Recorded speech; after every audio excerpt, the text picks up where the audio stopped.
All right, back again with the third part to this video. I think the theme of these videos is going to be called Bear With Me because it's definitely a bit more challenging talking and explaining the game. And I definitely feel like I'm a bit better at playing the game than actually explaining it and talking through it. So I want to continue explaining some of the elements of the game and then tell you some of my plans for the channel going forward. So all right, so in the last video, I talked about the lands, the different lands, and the different color types that represent the game of Magic. You know, white, blue, black, red, green. There's also colorless, which is also a little bit of a type in and of itself. But I'll explain that in another video or another time or whatever. But so you got all the different lands. What the lands represent in the game are a way to pay for the various types of spells that you'll use to combat your opponent. And each turn that you play, you're able to put out one land at a time, unless you have a certain type of card or spell that lets you play additional lands.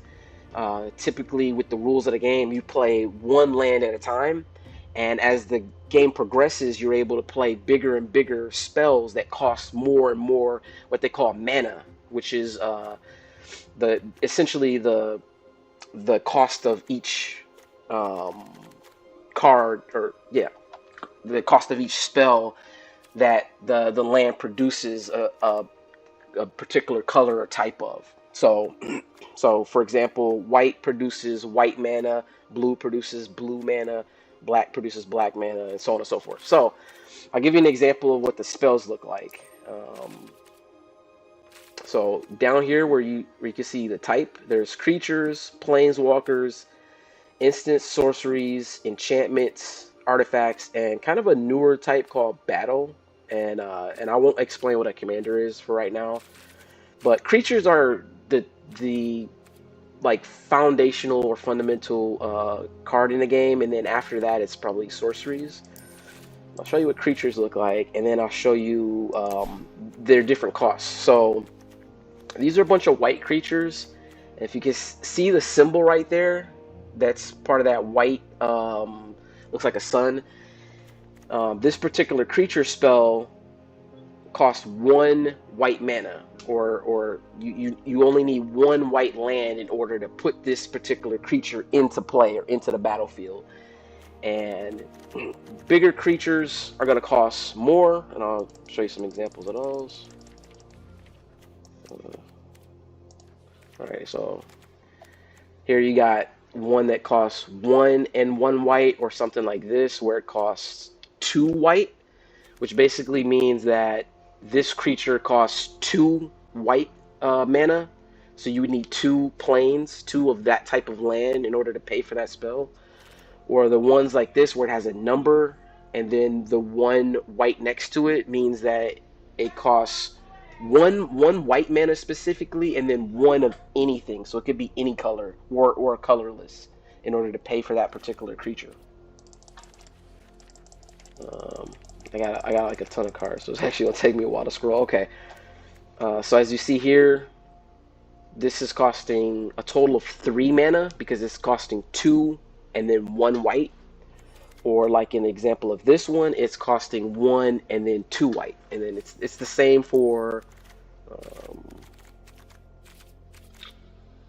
it's the same for other colors. So other colors, if I play a black spell, a black creature, it would cost one of that particular mana type, or that land. So you would need one swamp in order to play this particular one. And then just to show you what like something that's a lot bigger costs.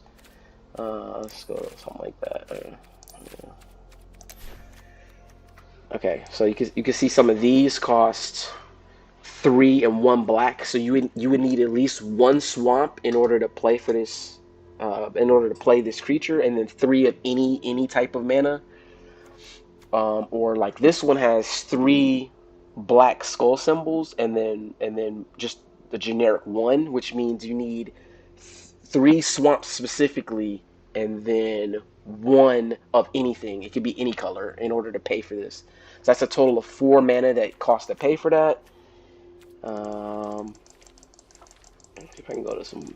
Okay, so some of this would cost a total of 5 mana. It costs 3 of any color, and then 2 specifically swamps in order to pay for that. And then there's certain cards that have dual mana costs. So like some of these, for example, if you look at this, it has 2 and then a white and a black. So this costs a total of 4 mana, but you specifically need 1 plains and then 1 swamp and then 2 of anything else to pay for that. And then same for this. So every card, whether it's a creature or some other type of spell, has a certain cost associated with it, and then the lands that you put into play each turn are what you use to pay for those spells. So it shows you some examples of creatures. I'm gonna show you some examples of what like a sorcery or an instant is. That's the next most like common spell type. Red has a lot of direct damage spells. Let me change this for a second.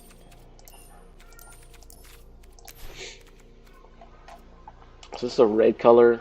All of these, if you see the type over here on the card, it says instant. This says sorcery.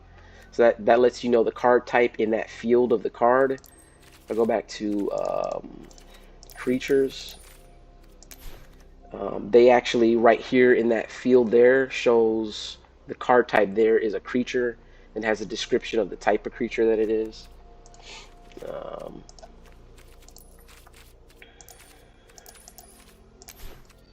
So instants and sorceries do different sort of things that you need them to do in the game. Some instants and sorceries are removal based. Some of them boost the power of your creature. Some are counter spells.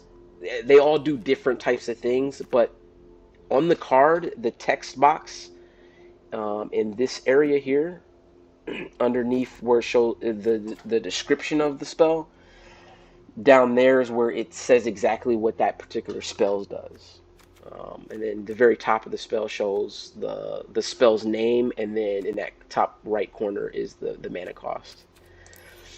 I'm not going to show examples of the other ones, but there's planeswalkers, enchantments, artifacts, and they all do different things. So I'll probably go into some depth in later videos explaining this stuff, but hopefully that gives like at least enough of a background or overview for people that are new to the game, people that have never heard of this game before, and as I play it, it'll probably be a little more familiar. I don't know if that my channel is going to be entirely geared towards new players. I will do a lot of stuff that's for experienced players that are familiar with the game, just to show different strategies with different deck types and stuff like that. And then the last thing is some of the channel plans. So right now, the game that I'm playing is Magic the Gathering. For the most part, this channel is going to be me playing this game specifically and the occasional other game that is of a similar genre. So stuff that's fantasy based, fictional type of stuff like that with that are similar to this type of game. Not all card games, but of a similar genre and stuff like that. There's other games that I play, but if they are of a very different genre, I'm just gonna create a different channel for that content.